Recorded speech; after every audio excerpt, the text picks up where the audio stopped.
Welcome to This Week, the death of a president, a vaccine rollout, and conversations about insecurity in Nigeria. It is great to be with you, either live or after the fact. We are so happy that you are here to spend time with us.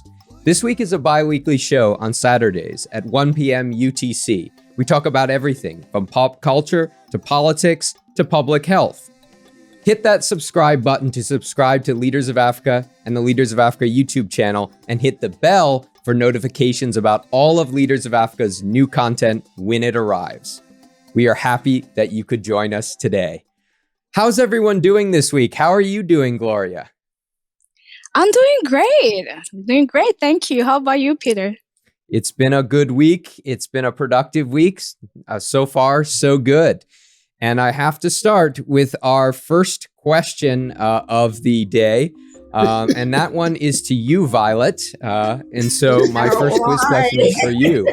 Let's see how you do with this.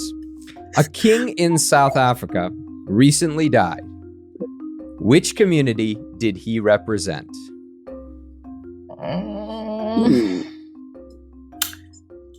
The Zulu community. That is correct. The Zulu community. That is King Goodwill Zwelithini of the Zulu people. What's interesting about him is he's quite a controversial figure, given that a few years ago, he actually mentioned that all foreigners should leave the country. And it sparked, in some people's mind, these xenophobic attacks against some other Africans who were living in South Africa, in particular, the Nigerian community that was living in South Africa. So he's a bit of a controversial figure, although he did mention that that wasn't the purpose of him making that statement. But we'll leave it at that. So, Violet, since you answered my quiz question correctly, I want to know what's on your mind. Apart from you giving me that first quiz question, well, what's on my mind is Namibia's First Lady, Monica Geingos, formerly known as Monica Kalondo. So she is blasting all her trolls on social media, and she put out a video in the spirit of Women's Day celebrations, and she was putting all her trolls on blast for slut shaming her. So apparently she has been called fat, ugly, stupid, and surprisingly too ambitious. Actually, I'm thinking about it and wondering how someone is supposed to be stupid and too ambitious at the same time. But anyway, she has been subjected to numerous misogynistic attacks on social media, and they have called her a witch who has blinded her sugar daddy husband from running the country, and they are saying she is too old, and so many things that are quite colorful. And I really have a problem with this because she's a very brilliant woman. I've listened to her speak. Before she became First Lady, she was actually named as one of the most influential people in Namibia. She's been a model businesswoman. She's been the managing director of a private equity investment company known as Stimulus Investments Limited, and also a member of the President's Economic Advisory Council. So stripping this phenomenal woman to just those small misogynistic labels has me riled up this morning. And Peter, that's what's on my mind. I'm on fire. Why? Yeah. Wow, I can totally relate to your experience, Violet. I listened to that video, I watched it, and it was just unbelievable. Some of the captions that were being shared in that video, as you can see, she had a lot of these trolls insulting her, telling her all kinds of things. And what I liked about this video and about this campaign is that she called it, "Your silence will not protect you."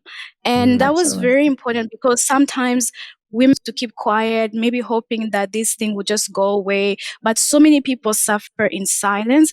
I'm glad that as a first lady, as a public servant, she used the platform that she has to encourage other women to come up and to speak out.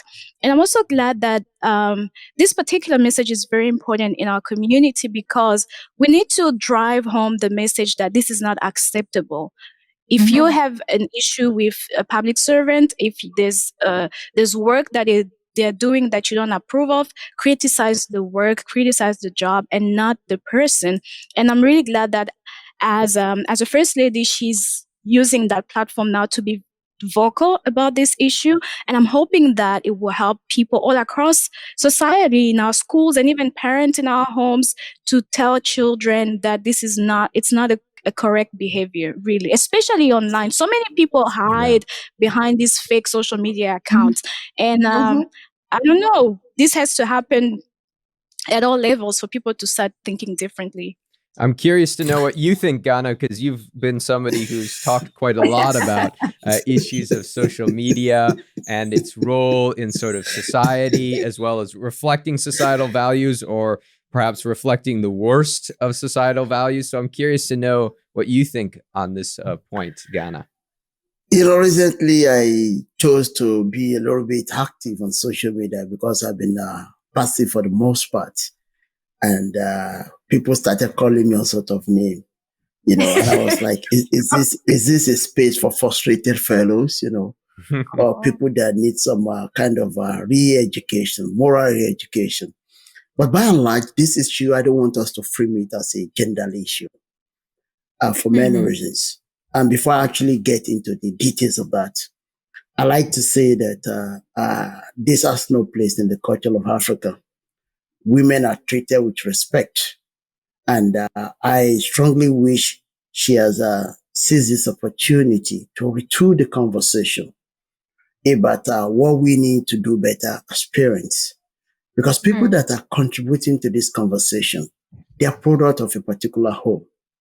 And the question we need to ask ourselves as parents, as individuals, is what is the kind of conversation that goes on in the home space? How do the parents of these kids or this adult, how do they address themselves? And this adult, how do they even speak to themselves?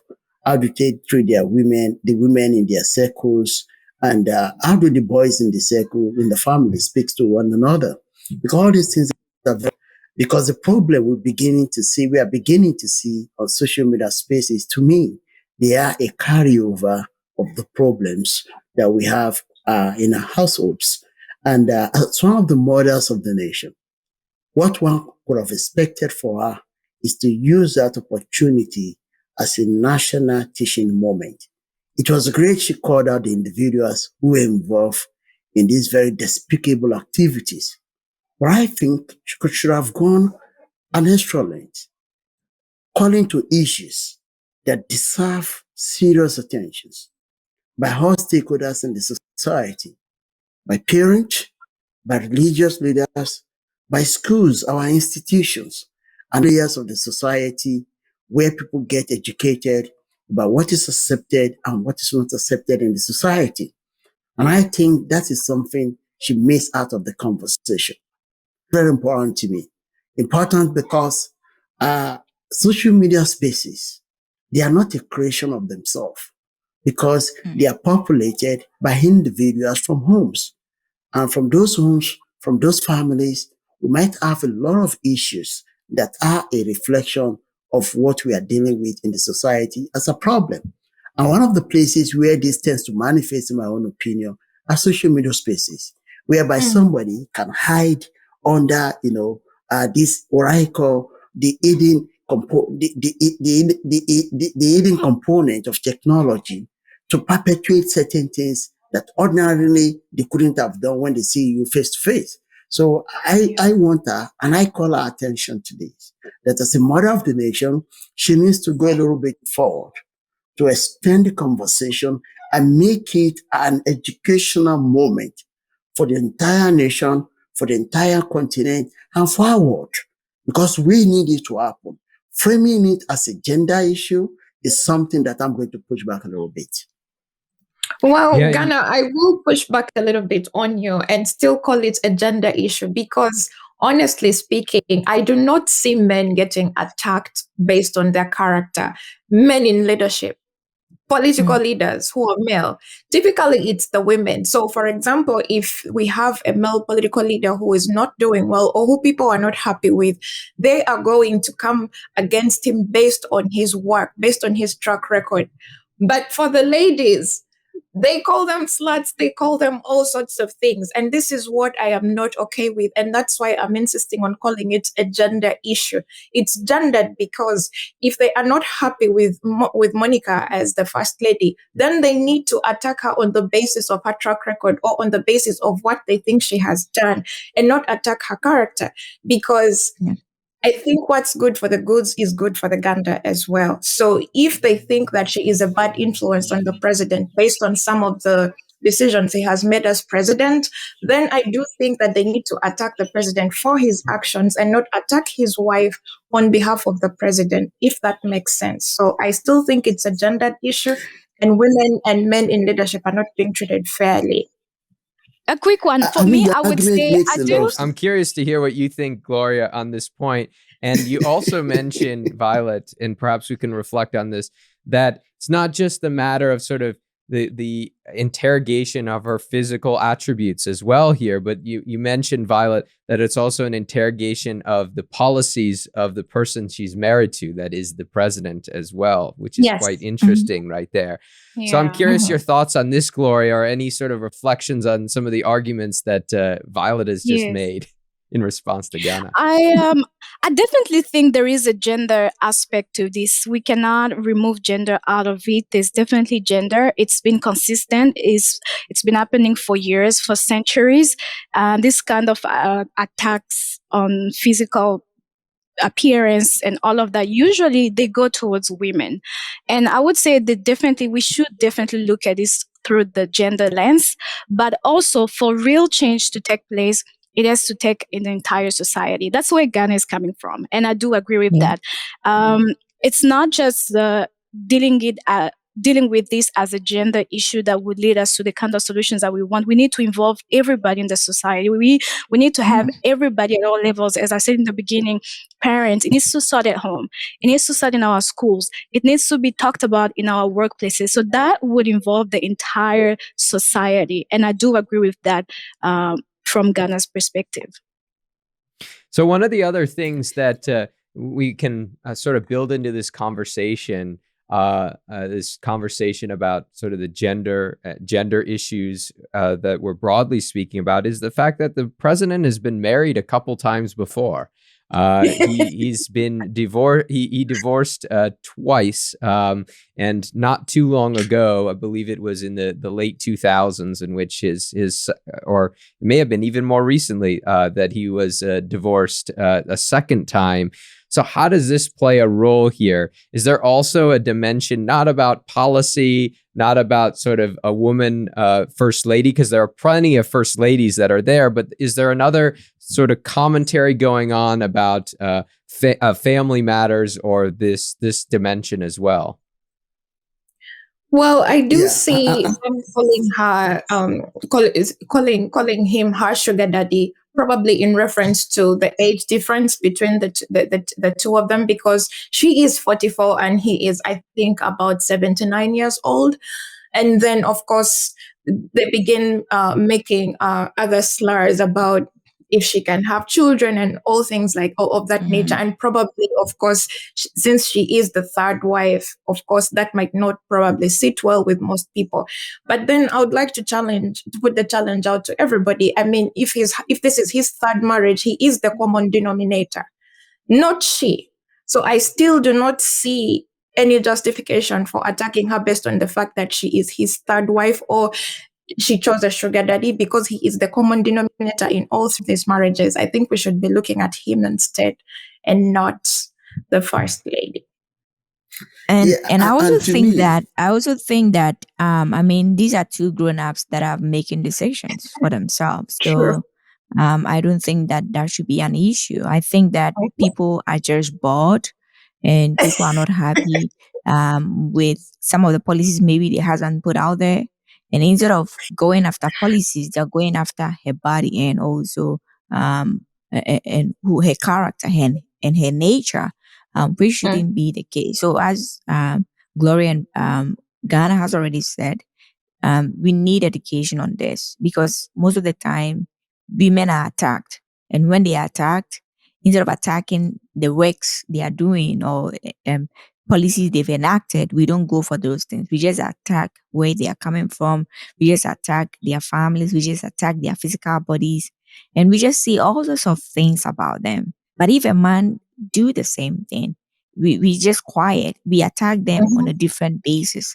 So I think our society need re-education. And you've seen it all over, even in the media and everywhere. It's all over where women are being subjugated to mean stuff. So I think the best thing moving forward is for us to talk about it. And I'm glad that she came out to say that it's not fair, it's not nice, to challenge those people and also challenge people to speak out, especially women, and not to be silent on issues like this. Because internet bullying has sent a lot of people to their death, has caused people to commit suicide. Because they couldn't handle it again. Because people are saying untrue things about them. And the more they read it, the more they internalize those things to be true. And it drives them to depression and at the end of the day, suicide. So I'm glad that she came out strongly. And she's a role model to a lot of young people in Namibia, not just Namibia, but also in the world. So she's speaking out is an empowerment too. She's giving to others to also rise up and speak out against such things. And it's getting us talking here today on This Week, right? So it's spurring this conversation in a very direct way that we are having here and will continue to have. But since Eva, you left us with your comment on this, I want to turn to you and hear a little bit what's on your mind. But first, of course, I've got a quiz question for you. And that quiz question Eva. You should be able to get this week. It's big news. Which president recently died? Oh, President John Magufuli. That is right. John Pombe Magufuli recently passed away under circumstances that have not been so clear. Some have rumored that he had COVID-19. The official line, it had to do with some cardiovascular problem, but it's been shrouded in a bit of mystery. So you are right, Eva. You got the question right. So what's on your mind, Eva? Yeah, I'm going back to Tanzania because not just about the death of the president, but also there are new developments that have taken place just yesterday in Tanzania. We are seeing new leadership, and this time it's a leadership position that is being occupied by a woman. And that is a really big thing, especially in our world today, as we just spoke about the first lady being a troll. So she going to occupy this position is showing that what men can do, women can also do better. So it's a great thing. And I just want you all to know, I think you already know that after the death of President John Magufuli, business as usual has to go on. The country needs a new leader to steer it to the right direction. So on Friday, a new leader, that is Madam Samia Suluhu Hassan, was sworn in as the president of Tanzania, and she has been the vice president of John Magufuli. So unfortunately, when John Magufuli died, she has resumed the role as the president of the East African community in Tanzania. So that is really a great thing, a new development, especially for Tanzania and for the whole world, having another woman taking such a position. And as we already said here, that women are being trolled, women are being bullied on the internet based on their physical appearance instead of talking about policies. So moving forward, I want to see what she brings on board. And also with regards to the late President John Magufuli, there were a lot of controversies about how he handled COVID-19. So I think that going forward, one of her main challenge would be also about the handling of COVID-19, where most of us are going to look at her and see if she's going to do anything different from her predecessor. So before I invite you into the conversation, I'm curious, Eva.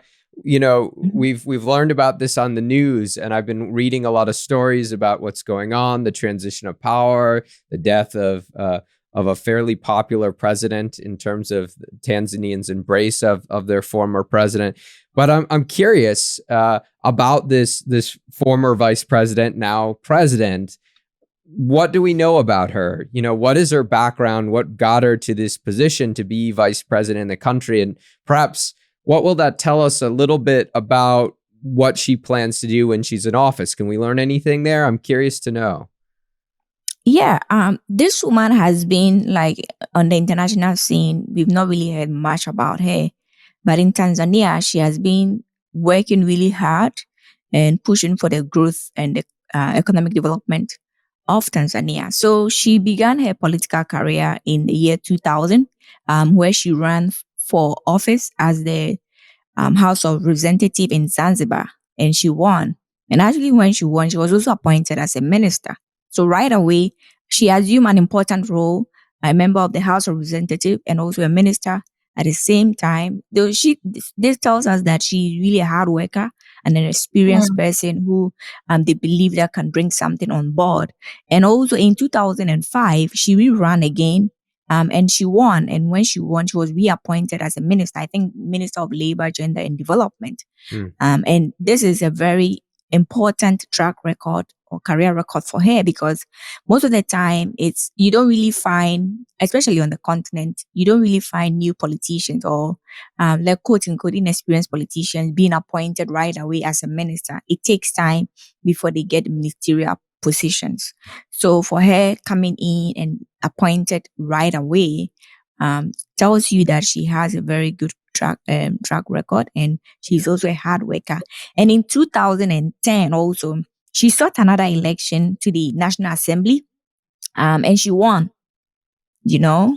And when she won, again, she was appointed as Minister of State for Union Affairs. Right? Then in 2014, she was then appointed to be the vice chairperson for the drafting of the new constitution for Tanzania.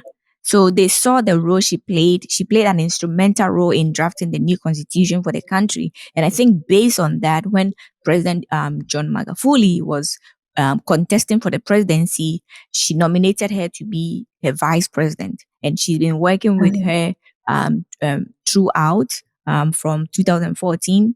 And when in 2015, when they won the election, she became the country's vice president. And today, she's the new president of Tanzania. So she's quite, so she's a very hard worker and a very experienced politician. So we would like to see what she brings on board. And I'm sure that she's going to lead the country in the right direction and also ensure that the country push for growth and development for all Tanzanians, and not just that, and also for Africa as well. Yeah, so you mentioned this constitutional process, and it was a bit of a fraught process as well. I think I recall hearing that she was kind of a calming influence over the process, and that's one of the words that I've been hearing and reading, is that she is sort of a calm influence, a real contrast perhaps with the now late President of Tanzania. What's your take, Ghana? We see a woman president emerging in East Africa. What's your take? What do you think's going to happen? So emergence to me came at the right time. And before I actually go into my thought on this, I want to express on behalf of the leaders of Africa condolence with the good people of Tanzania. We commiserate with the family for the loss of their beloved one, and we pray that God is going to grant the family of our President Magufuli the fortitude to bear his loss, and also his country people. And we hope Mama Samia, as she's fondly calling Tanzania, we lead by example. And to me, when I saw the emergence of Madam Samia, it came at the right time. At a time when the issue of hijab is being disputed in Nigeria. Because when people see women in hijab, they don't see them as people that can occupy leadership position. They don't see them as role models for the society. They don't accord them, for the most part, the respect they deserve in many spaces. And that is why sometimes there's a lot of controversy over women in hijab, just like we have some that are going on currently in Nigeria, whether the use of hijab should be allowed. And for somebody like me who has, 3 people in my household who are using hijab, my wife and my 2 little princesses, I used to tell them, I'm training leaders. I'm training leaders in this family. I tell my kids, your potential president, your potential CEOs, you are thought leaders. Your hijab is not a barrier. So when she emerged as the president, following the death of President Magufuli, what I told my kids is that look at that woman. That is you in the future, the potential president of wherever you choose to be the president of any country, wherever you choose to be a potential CEO. And that is the message that resonated with me, that we have somebody who's occupying a space, and that means a lot to many ladies in Africa and across the world that are using the hijab. And aside of that, one thing I really love about Madam Samia is this. She's not just a symbol of empowerment to some set of women folks across the world. She's also a symbol that typifies what our world stands to gain when we have somebody like her in position of power. The 2014 Constituent Assembly in Tanzania was a tense atmosphere. You know, tensions were flying all over the place. She was calm. She was measured. She was matured in ways she handles tension. And that's very important now, because President Magufuli will be reminded for many things. To some, he would be remembered for his courage fighting corruption.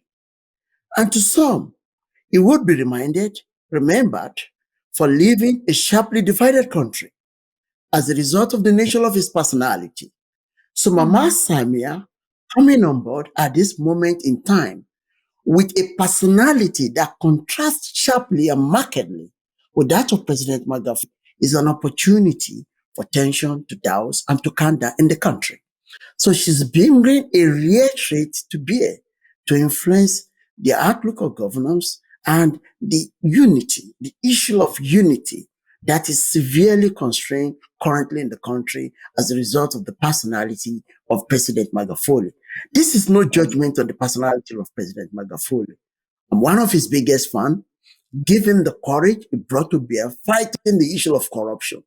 To some, they may disagree with me. It's good, it's fine. But there's something I believe somebody cannot take away from President Magufuli.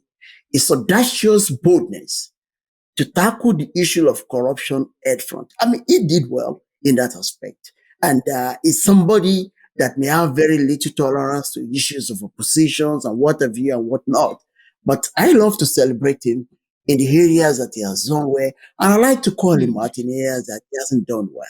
So with that personality that Mama Samia is bringing on board, I believe Tanzania has the opportunity to come one again around a unifying president, that is going to move things forward. And, on the issue of COVID-19, we also have a unifying personality. That's the big one, right? Because a lot of Tanzanians are suggesting, yes, he's fought corruption, but one of the other things a president's supposed to do is guarantee people's basic security and basic health. Right. And some of the criticisms that are there is that he ignored COVID-19 in the country, despite others around him succumbing to it. Perhaps many more that we do not know about due to the lack of testing.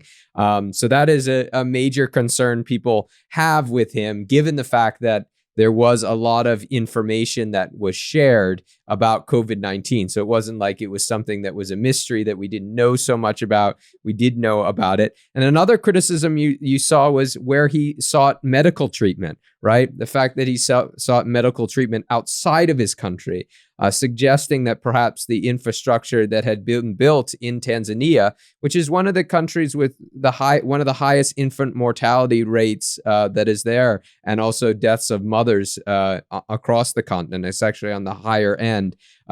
So there are these challenges that we're also seeing that people are suggesting about his legacy, particularly in these last days. So Ghana, how should we think about this potentially this conflicted legacy as you've been just mentioning? I mean, to me, President Magufuli, whatever I was able to do to move Tanzania forward, and there are areas he failed as well, just like every other African leaders. And I Every really don't leader, want to say that. I would say every leader, I should say. Just like That's every right. leader. And there are things that it was very possible that President Magufuli was more focused on. In my first time, these are the things I want to do. We know politicians do this. Demonstration based on certain priorities. And I think it's a wise thing to do because I could remember during the time of President Jonathan, he wanted to do everything. He ended up doing nothing for the country. Corruption is exacerbated. Governance declined to the lowest ebb. It's even worse than under the current leadership we have in the country now because everything is like, gone down the range finally in Nigeria. And but somebody like Magufuli, and one of the things we actually celebrated about him in Nigeria was that he focused mostly in his first time on corruption. So it could have been possible that he wanted to focus on the issue of healthcare infrastructure, education in the country during his second time. And but unfortunately, he couldn't do that because he has to honor the call of death, which is a final end for everybody. So I want to believe that the opportunity that he missed, Mama Samia is not going to miss this opportunity because she's been an advocate of education. There was a time there was a chaotic policy by President Magufuli. The ladies that were pregnant, that they should not return to school. She stood up and was against it. And that shows that she's a lady of her mind. And that tells us our focus and our emphasis on education. So I look forward to a president in the name of Mama Samia that will do a lot addressing issues of education, particularly as they affect female folks in Tanzania. And that's going to be a major plus for her. And then the second Ghana, thing I want to jump in there because you at the beginning you made this argument also about, I think indirectly, about religious inclusion in the country as well, or we can think about that. And Tanzania is a pretty divided religious society. Not necessarily that the divisions are polarized, but it is a country that is quite diverse religiously internally. And now we have a Muslim who is the president. I'm curious, Eva, in looking at Mami Samia's record, as well as what you've sort of gleaned from what's going on in Tanzania, how will this play out, in terms of issues of religious inclusion or some potential concerns that may come up? I don't think religion will be an issue because she has been a vice president already, and it looks like she's been accepted, regardless of her religion.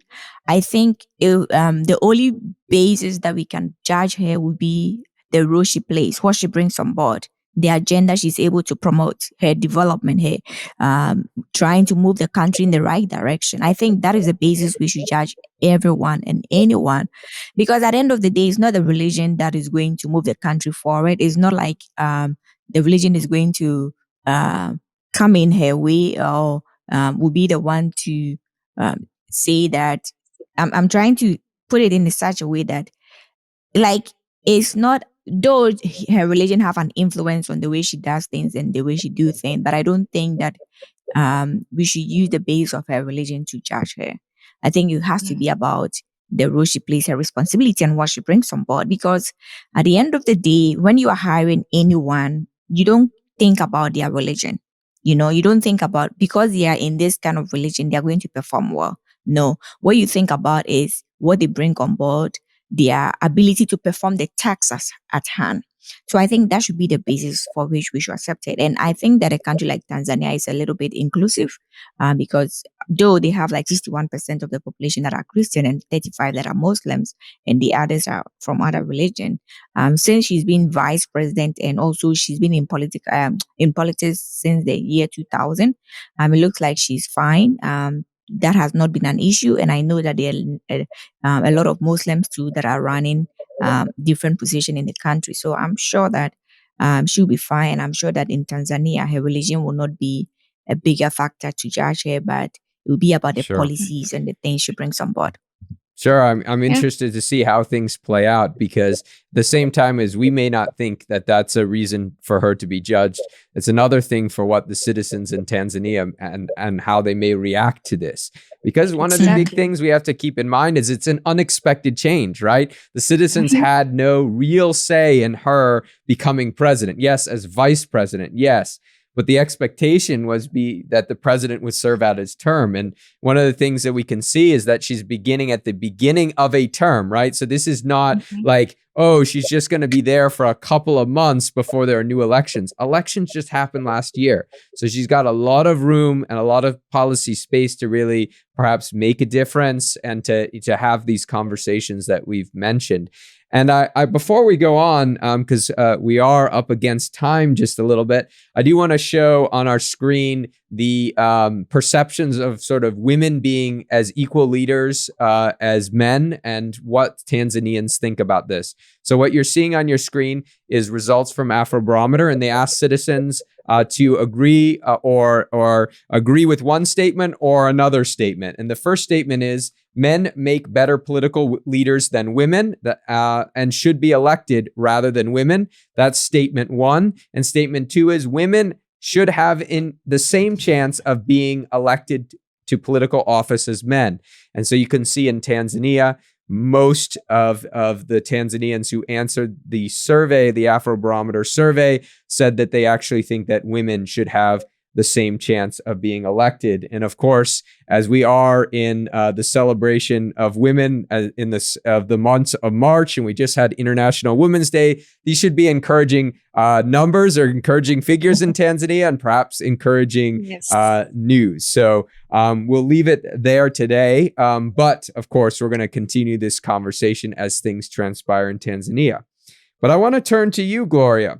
And of course, before I hear what's on your mind, I do have a quiz question for you. Bring it. And this question, hopefully you'll be able to get. I know at Leaders of Africa, we've talked a little bit about it in a couple of sessions that we've had. But here it is.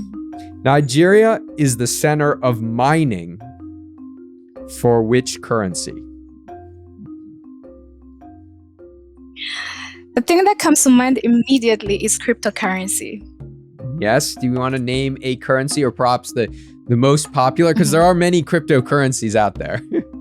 Yeah, Bitcoin is the one that I think is the most popular. Yes, that is right. That is right. So Bitcoin and mining of cryptocurrencies is proliferating. Nigeria is becoming some of the sort of the center of the action. But many people are very concerned, just as a side note, because cryptocurrency mining takes a lot of energy resources.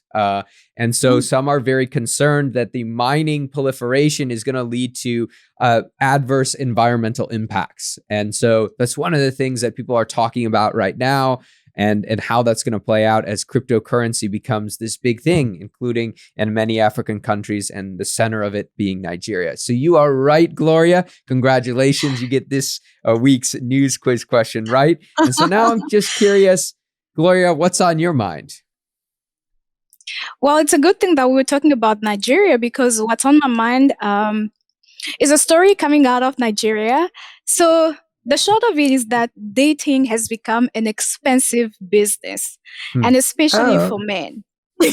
Yep, that's the story. And so there's a response, a lighthearted response that emerged on social media. That was men's reaction to the fact that they have so many concerns about how much they're getting to pay to take a woman on a date. So this response is an association which is called Stingy Men Association of Nigeria. Interesting. So very interesting. As stingy men, they take an oath to give shishi to the women that they take on dates. So shishi basically means nothing. So you give nothing, and and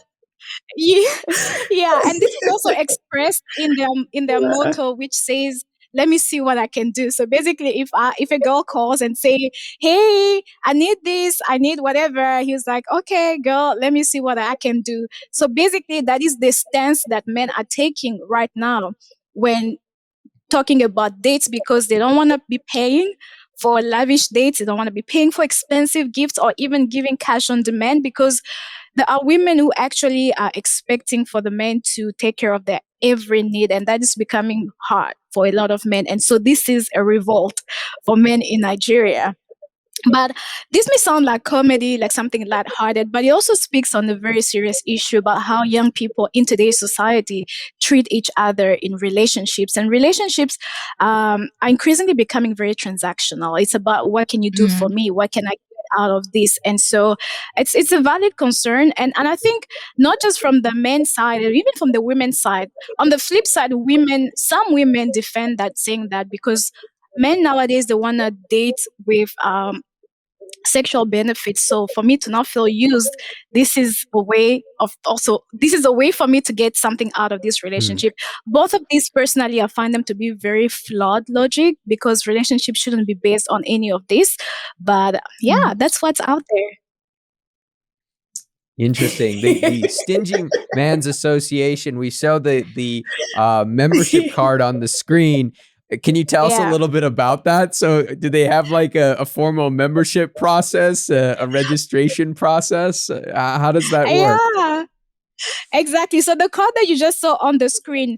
So the moment you decide that you want to join this association, you have to download an app that will let you create this card. So you put your name and your details over there, and then you can download this card and then you share it on social media. So that formalizes the process of joining the association. I think it just shows you that this day and age, there's an app for literally everything, right? Everything. Actually, we do have a branch of the Stingy Men's Association. Yeah, go ahead, Violet. We do have a branch of the Stingy Men's Association in Uganda, and they do have conferences as well. So usually on social media, at certain points, you'll see, the men's conference is coming up, and you all have to attend. And I love how the men's conferences always coincide with the days when they're supposed to be spending, like Christmas or Valentine's Day. So you're supposed to tell your wives and girlfriends in advance that the men's conference is running this week from this date to that date. So it will coincide around Valentine's Day. So, of course, you're not available to do the spending. And it's quite hilarious. Yeah, but I mean, it's a satirical way of putting out society's current problems. I do get where the men are coming from. Relationships shouldn't be transactional, and the money is not an ATM machine. Yeah. But at the same time, well, this may rile up so many people, but since time immemorial, most men at least, or many men have been chasing girls for sex, and it's been transactional. Only that women hadn't yet caught up onto the game of like, okay, maybe I need to get some money out of this man. And like Gloria, you said rightly that both ways of thinking are flawed, but I just think it's women's taking of money from men is kind of like a response to what has been going on for a very long time. But I really do think that as society, we need to do better. Men are not ATM machines, but I do think that this typically happens in relationships that are not serious, because if you love someone, there's no way that relationship is going to be transactional, especially in terms of material items. So I think that people need to understand why they're getting into a relationship in the first place. What are the intentions? What are their motivations? And we all know that even people who are married, there are people who intentionally seek out side chicks, and there are girls who intentionally seek out side dudes, as they are called. And those relationships are typically transactional. Others are not even married, but they're just like, oh, this is just purely a transactional relationship, if you know what I mean. So I think it depends on who is in the relationship and why they're in that relationship. Otherwise, I don't think that should be the gold standard of society. Yeah. And I also think that we have to redefine relationships lately, because as you guys have said, men are not ATM machines, and women too are not like sex toys. Forgive my language. So we have to put all these things into consideration, because society, we have to re-educate people about what marriage is all about, because we've made marriage to be like a place where you go, all your problems are solved. Unrealistic expectation is put on the man, unrealistic expectation is put on the woman. So we have to readdress this, and also in terms of dating, where the woman is expecting so much and also the man become like the machine. I don't think it's fair to both sides. And so for anyone who would like to date, I think they, as you guys said, they have to agree on what this is all about, the intention, the motives. And also the man has to be honest with himself. If you are going to date someone and you don't have it, just be frank with yourself. Just tell them, hey, we are going out on a date. I can pay half, you can pay half, I think the woman will understand. But some of the men too, when they are coming around to toast a woman, approach a woman, they present themselves in such a way that the woman may think they have it all. They have all the money and they can do everything. Like a guy coming to toast, sometimes they'll go and borrow a friend's car, a friend's suit and things like that. Like if you do that, you're not presenting Ghana, your why you best laughing? career. Are you guilty? Presenting a false image of yourself. And I've had an experience like that. One time in Medina in Ghana, I was walking about and this guy called me and I was talking to him and was telling me about how he aimed to buy this amount of cars and things like this. And we should go the out emphasis and on is aim, right? yeah. And no, and he said we should go out. Actually, he said we should go out. I'll do this and this and this for you. Do you get it? So right there, he was saying that I will do this and this for you. So let's imagine I went out with him. I'll be expecting that from him, Yes, exactly. And it's because only, You would be a rich woman. yeah, it's if you can never trust what they say is going to happen in the future. In the present, as you mentioned, Eva, it's this concept of packaging, right? It's only the packaging. But we don't know how it's real. Ghana, what do you think? And this is a very important, very serious issue. Because one of the biggest problems in our societies today is the frailty of families, the ease with which families broke down. And a lot of this issue is because of the commodification of relationship and the commodification of marriages. Because I like to provide a very brief background that possibly explain why this set of guys came up with this very funny association.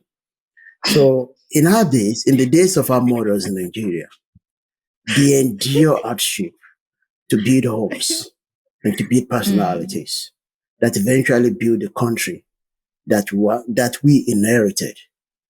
But the new generation of boys, particularly the ladies, apologies to the women, distinguished women on these shows and our listeners who are distinguished women. So the new generation of ladies in Nigeria, majority of them, they came up with this terminology that differentiates them from their mothers and their own generation. They call their mothers, the generation of their mothers, Olorun Shogo, which means literally in English, that people that wait for God's time. And for their mother's generation, they call them Surulere, that there is gain in being patient. You can endure anything. You can endure hardship. You can go out with a man, marry a man who is not rich for anything, and you guys will struggle for the foundation to build nothing out of something. To build something out of nothing. Then I said, they don't want to be that kind of generation. That generation, they are not a modern generation. That their own generation is Olorun Shogo, meaning that they only go with you when you have arrived. If you have not arrived, then you have to find your way. So their generation is defined by money and money and money. And that is why their generation, a lot of issues are happening. Marriages are breaking down because that guy who had money before they got married, whenever he had financial issues, she looks outside for somebody else because she doesn't belong to that generation of Surulere. She belongs to the generation of Olorun Shogo, happening now and now. If it doesn't happen again, she relocates Sabiari. And this is in response to that. From what I know, from conversation with folks in the country, from conversations with ladies in the country, and this is a major issue that we need to take serious. And of course, it's hilarious, but this needs to trigger a national conversation that get us to tell our women that life is not about money, that get us to tell our boys, you don't mess around because of money. by saying that I've arrived, I've done this. Because when you look at a lot of boys who are pushed into despicable activities like Yahoo, who can do anything to make money, part of this is because they want to impress women. Yeah. Part of this is because they want to impress the society. And part of this is because the value construction, the emphasis, what gets given emphasis in the society currently in Nigeria is money. If you don't have the money, ladies are not going to look up to you. If you don't have the money, families are not going to look up to you. So it's a malady of the society. One of the fallout of super ultra consumerism that people has brought into family force, that people has brought into relationship. I mean, it's a big issue. It's a society malady that we all need to engage this conversation about it and de-educate our boys, de-educate our ladies that it shouldn't be about money, because money doesn't equate affection. Yeah, no, I agree. I agree, Building a resilient family. I definitely agree. One of my favorite songs is, I'm sure some of you know this, Premier Gao. You know that song? Yes, it's a song about a situation where somebody's like kind of trying to start their music career. They're trying to get up and coming. There's a lady that up and coming guy wants, and that woman goes with a rich woman. And then, of course, the guy becomes famous. She comes back around and says, I'm done with you. So, it's that same sense of, you have to struggle through me through that situation. Once I'm arrived, my priorities may be somewhere else. So I see Gloria, you know the song. I love that song. I know. From I Magic System. That song. Yes, Magic System. Yes. I'm just, wait, I'm coming. I just have a point. Do we think that social media is contributing to all these things? Because right now on Instagram, we have influencers and slave queens that just take pictures of themselves and just put it there, showing how expensive or how nice looking they are. So if these people want to go out with someone, they expect more from them. And do you think social media is contributing to the new definition that the man must arrive, as you guys have said, must arrive, have everything, have his house, his cars, everything before they go into a relationship with them? Absolutely, without a doubt. Absolutely, without a doubt. Because, like you rightly said, they're called Instagram buddies. They post their pictures in very provocative positions with all these designer items. But what most young girls do not know, or what most of these women do not tell you, is that one, either they receive these brands for free because these brands want to promote their items, so they give them to the influencers such that it creates this artificial impression that everybody is carrying these items. So they are not paying for these items, but rather are receiving them for free. And then you, on the other hand, are putting your boyfriend or your husband on pressure to get these things for you.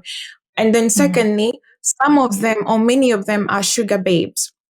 They have sugar daddies, very rich men who splurge money on them, but in exchange for sexual favors, and they do very many kinky things.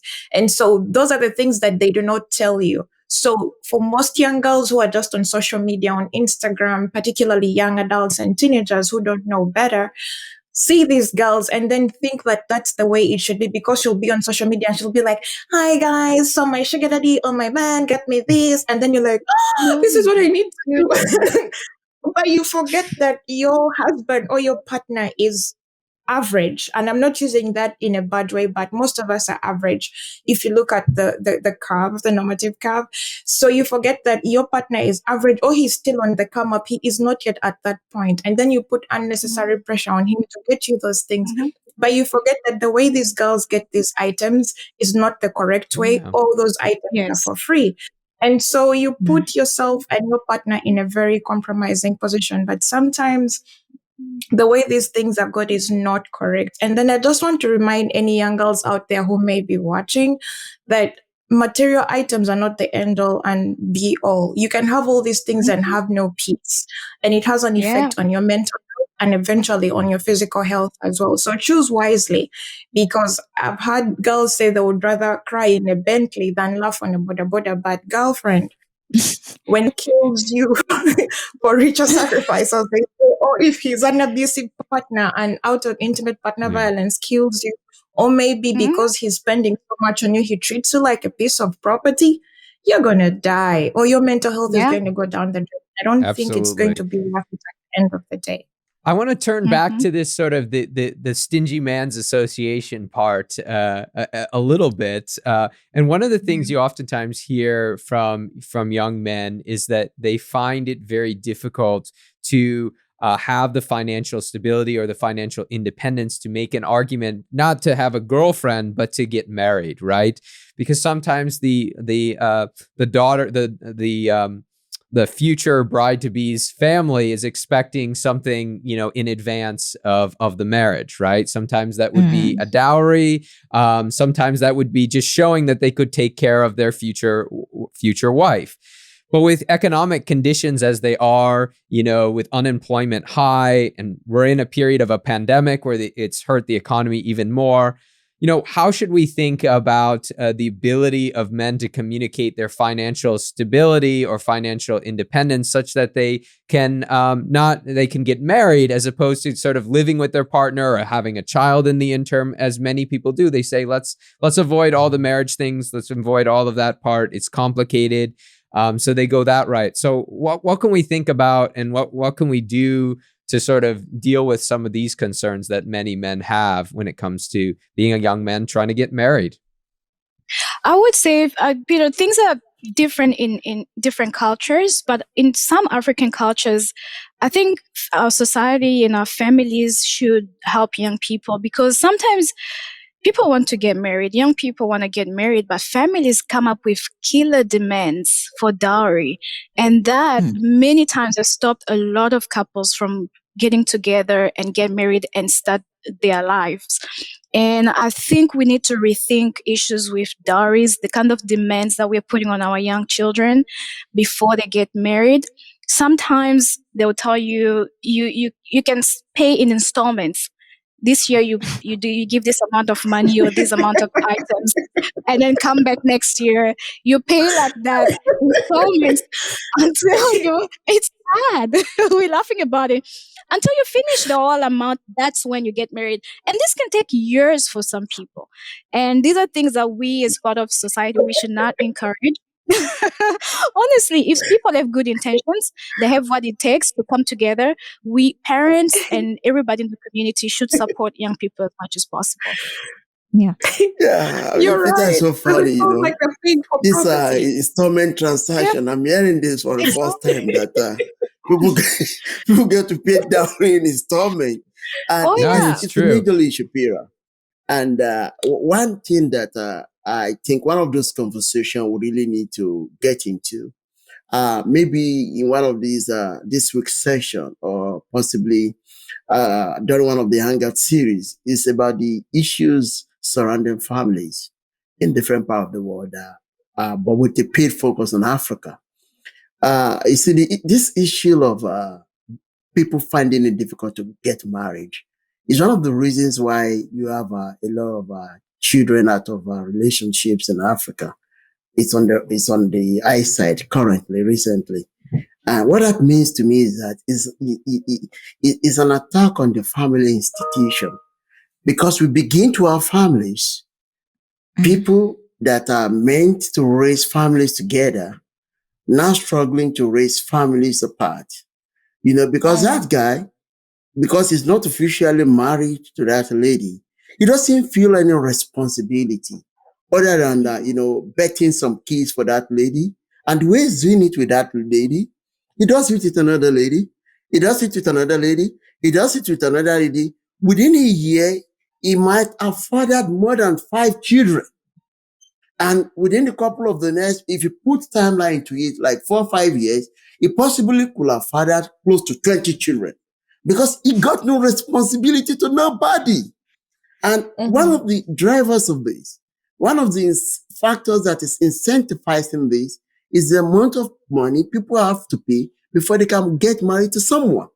We need to take this issue seriously. And that is why we need to have conversation, not necessarily with the fathers and the parents now, but with the youths themselves.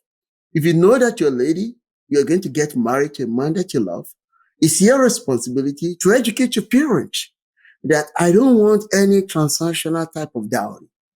This is somebody I want to build a family with. He has not arrived, just like I've not arrived. We want to struggle to build something that is great out of nothing. And we don't want any form of encumbrances, financial exploitation coming out of this process. If the lady can do that job on her own side, and the guy is able to do that on his own side, we possibly may be able to address these issues. Because when kids talk to their parent, when, talks to their parents tend to listen compared to that young man trying to tell them, because the young man, anyway, I didn't experience this personally, so I don't know how it feels. And if I've experienced it in the past, possibly I would have known how it feels. But there was a guy I met from Malawi. He said he was requested to buy like 5 cows. And I look at the man that you yourself, you are not worth a cow. Now they are demanding of you 5 cows. How are you going to do it? So eventually, he canceled the wedding. He canceled everything. And he told the lady, and the lady had emotional trauma. And Ghana, that was a to be big honest, issue. I think that women too need to be held accountable for this particular one. So I know that you've just spoken about dowry and how parents demand unrealistic dowry from young men. But women too are culprits in this, and not even on the side of dowry, but in terms of organizing lavish weddings. Exactly. I don't know a man, unless he is like really, he has arrived, as we keep saying, who wants a lavish wedding. This is mostly something that women want to do. And I'm sorry, ladies, but it's more of showing off and, trying to beat the current standard. Like, I'm going to show my girlfriends that, this is how it's done. And if so-and-so had a lavish wedding, you want to beat that. And then the other person wants to beat that. So a man proposes to a woman, and sometimes no one is even asking for any dowry, but she's like, oh, if you're not going to give me this wedding, then I cannot marry you, or you keep putting constant pressure. And the man is like, we can just have a simple ceremony, but you want to show off. So I think ladies really need to rethink, are you interested in the marriage or are you interested in the wedding? Because those are two very different things. I remember attending a wedding that was very lavish. And 5 years later into the marriage, they were still paying the debts, but the toll that this had on that relationship, if it wasn't to do with this whole church affairs, there would have been a divorce. So I think ladies need to ask themselves really what they want. Do you want to get married or do you want a wedding? Choose one. Or even if you want a wedding, at least have something that is meaningful, not something for the general public to please people or show off. So wedding or Dubai? Oh, marriage. Wedding or Dubai? Because if you watch Wedding Party, part 1 or part 2, whatever wedding party you're watching, you'll be thinking, you got to go to Dubai, right? But of course, that's quite expensive. Wow. So perhaps the Stingy Man's Association is at least onto something, or at least sparking a little bit of our conversations, thinking about these broader societal norms and expectations. And I want to turn, because we are coming close to the end of our show today, but I want to turn to you, Ghana, and I do have a quiz question for you before I hear what's on your mind. Now, a year on, businesses in Nigeria are suffering after a 10-month strike in which sector? And my hint is, it's a sector that many of us are attached to ourselves. Thank you. This is about the simplest. I think that's the educational sector in Nigeria. I've been up and against them, talking to them that when I was an activist in the country, as a student in the university, I supported them going on strike, and they wasted about 3 years of my days of my schooling years as a result of strike, both when I was in the Polytechnic and when I was in the university. And then looking back now, I found it very difficult that they still continue to use the same strategy, wasting student lives, because time to me equates life. A time wasted is a life wasted. You never can recover what you've wasted of time. What you can do is to make the best use of whatever time you are left to live with in this life. So it's so pathetic that they continue to do the same thing, and they've not been getting any result at all. So hopefully they will change their ways. Hopefully this message will get across to those folks in the educational sector in Nigeria that they need to look for alternative ways of agitating and getting their agitations listened and adequately responded to by the government.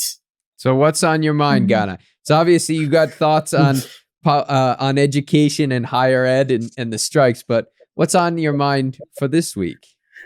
I've always been a guy that has a lot of passion for events related to the barricades, given my scholar activist background as an individual. And I have a lot of good friends from Senegal. Senegal has been a very lovely place for me. Senegalese are wonderful people. One of the, warm people you can come across in this world, very hospitable, very friendly, very lovely people. And I've always followed them. And, but recently, particularly, specifically on the 2nd of March, there was a protest that broke out in Senegal. And the protest is threatening the stability that this country has been experiencing over the decade. At the call of this protest is the vice president, the opposition leader, popularly known as Sonko. He's been arrested and he's been prosecuted. He's a very young man, and he's been prosecuted for allegations of rape. And he's been calling out his supporters to demonstrate. And part of this protest is building up against the rising issues of economic instability and unemployment that has severely affected the younger populations in Senegal. So it is gathering a lot of momentum, and he's been calling out his supporter. He's been saying that these are Trump-up charges, that he's gotten nothing to do with it. But the protest is taking on what I hate about protests, and that is the destruction of properties. There is one I like to mention because the protesters, they are directing their annoyance against French interest in the country. So there is a toll gate that people consider a symbol of division that differentiates people that are doing well from people that are not doing well in the country. And this particular symbolic toll gate is being operated by a French firm. So they've attacked and destroyed the toll gate in Senegal.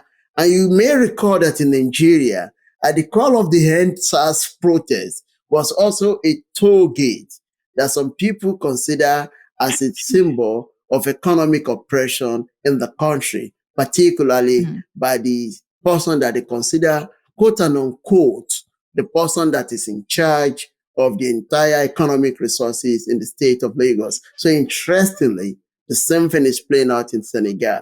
There is a toll gate that has been attacked and that is focal to the protest that is ongoing in Senegal. And you mentioned Ghana, young man. So I'll put up Mr. Sonko here. And you can see he does look quite young in these photos, but young is a relative thing. He's actually, according to sources, in his mid-40s.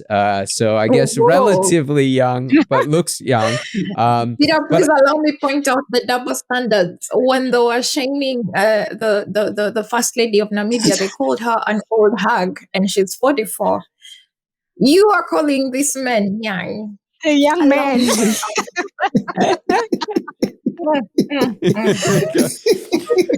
But I think this case brings up a number of interesting concerns, right? The first one is Ghana, these protests are about his arrest and these accusations of rape, right? On the one hand, but it sounds like perhaps the protests are about something even more than that, right? And perhaps the reasons why it's gathering strength is something broader about concerns with the government. And at the other hand, it also brings up the concerns about opposition leaders and their legal troubles, or perhaps founded or perhaps unfounded. So I'm curious, Violet, what do you think about this second issue, right? Opposition leaders facing the law and facing accusations. What can we make of that? I love how you say second issue. Okay. I'll pretend I didn't say anything about the double standards. But as I was saying, anyway, when it comes to opposition leaders, he's not the first opposition leader who has faced charges. Of course, he claims the charges are trumped up. We don't know that because we don't have evidence to that effect. But he is not the first opposition leader who has faced charges from the state. So I remember in Uganda with Uganda's former opposition leader, Dr. Kizza Besigye, I think that was in 2006 or something. I don't remember the exact year, but in the early 2000s, he too was trapped with rape allegations against him by the state, and he claimed that he had raped his housekeeper. And then of course, it dragged through the court system for a very long time, and it caused such chaos within the country. And then fast forward sometime into the future, the lady comes out and says, oh, she was under duress. The state put her up to it and the charges were dismissed. But of course, the damage had been done. And so I'm looking at Sonko here and I'm wondering what's up. I don't know if the charges are trumped up or not, but it could be a case of political slander and a smear campaign. The allegations might be true. And if the allegations are true, then he does need to be prosecuted and the law needs to take its course. However, like you rightly said, Peter, it's also a reflection of like the larger discontent that's within the country. And I just think that these allegations are just the spark that has set off the fire that has sort of like kindled everything that has been brewing underneath for a while.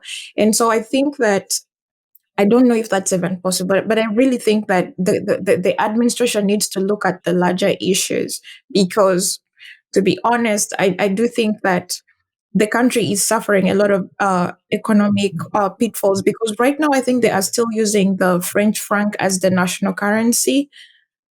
Is it? I think I did read something like that. And if that's the case, that is unacceptable. I think as a sovereign nation, they need to have their own currency to begin with. And then to have all these French multinationals still having a very huge slice of the national cake and all the existing inequalities, that speaks to a lot of discontent. And so those are my thoughts on this issue. So just to reiterate on the currency side, so they have the West African CFA franc, which is which has a relationship to banking in France, but is a regional currency that many countries, including Cote d'Ivoire, have presently. But many West African countries, West African countries, are considering reevaluating that relationship now, and that this movement may be a part of that. Yeah, so but one thing that I like to push back a little bit, Violet, is this. You see, opposition leaders, whenever they have a problem, particularly on issues such as this, rape and what have you and whatnot, I think one of the things they need to get right is that it is not sufficient for them to say that I'm being prosecuted because of rape, and as a result of this, people should go to the street so that the charges be dropped. I don't think this is fair at all. I don't think this should be the gold standard for opposition politicians across the world, because this may be unfair to the lady who is at the central stage of this issue of rape. Because when an opposition leader mobilizes that national support, it might be an attempt to cover up what actually happened. What I would have expected Sonko, that young man, to have done is to say, I'm calling on the government of Tanzania, I'm calling on the government of Senegal, that my case be prosecuted transparently and diligently. And that anything sort of transparent, diligent, and fair prosecution is what I'm against. I'm submitting myself to the process. And that's the way of establishing his innocence. But when it goes to the street, it might be a jungle way of covering up whatever he has done. And something very similar is happening in Nigeria, in a way, sort of. There is this guy, they call him Fani Kayode. He used to be a former minister in the country, and he used to present himself as one of the people that speak for women's rights and women empowerment. But there have been cases of allegations of domestic violence of his own wife. When the lady was pregnant, the lady accused him that he was used to beating him up. And what he did was that, to cover up everything, he's using his personality, his popularity in the media to cover up the issue. That is the victim, that he didn't do anything to this lady. Then suddenly from nowhere, a video came out saying that he even humiliated one of his housemates. He unclothed the housemate, took the video, and humiliated the individual. And now he's saying that he's the victim. He's saying that he's the feeling, and he's using his personality. He went as far as getting one of his wives, maybe one of the wife he didn't divorce officially, but they are separated, to issue a statement scandalizing the other lady who accused Fanika of beating her when she was pregnant. So, and that is why opposition leader, and Fanika is enjoying tremendous media visibility in Nigeria, because here to say some people call him an opposition leader because of his affiliation with the PDP. And even opposition leaders, when they are accused of corruption, rather than submit themselves to the process, they say I'm being prosecuted because I'm an opposition leader. Corruption is corruption. Rape is rape. Follow through the process and call for fairness. I think if you do this, we'll be contributing to good governance on the continent. We don't want opposition leader to think that they can hide in the name of opposition leader to cover up their iniquities. Ghana, I completely agree with you, and I'm not suggesting even in the slightest way that opposition leaders should use the public as a shield against allegations of misconduct. Absolutely not. And that is why I said that if he had anything to do with the rape allegations, he needs to be prosecuted. And I also do agree that his MO might not be the best by calling for a revolt and for people to riot. Instead, he should submit to the courts of law. But at the same time, also saying that it might be plausible that they are trumped up charges, but at this point we don't know. And so of course it would be very unfair to the lady if these allegations are true, and then he's using his position as head of opposition to bring up a smokescreen. But then if they are trumped up charges, then it's also unfair to him. And sometimes we do know that for certain African countries, sometimes we have kangaroo courts which masquerade as actual courts. But then of course, if you're taken in there, you know that the process is not going to be free and fair. So I really can't speak for, so we don't know. But for the case of Fani Kayode and the allegations against him, I think that speaks to the larger rot within society.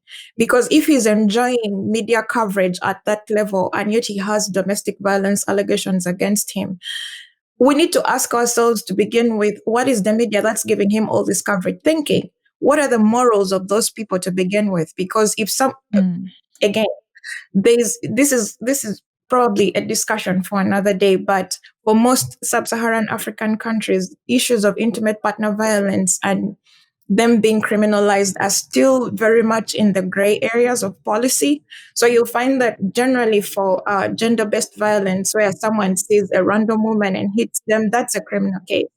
But if that woman is his intimate partner, then you begin to hear things like, oh, that's a family matter, or they'll deal with it in their families.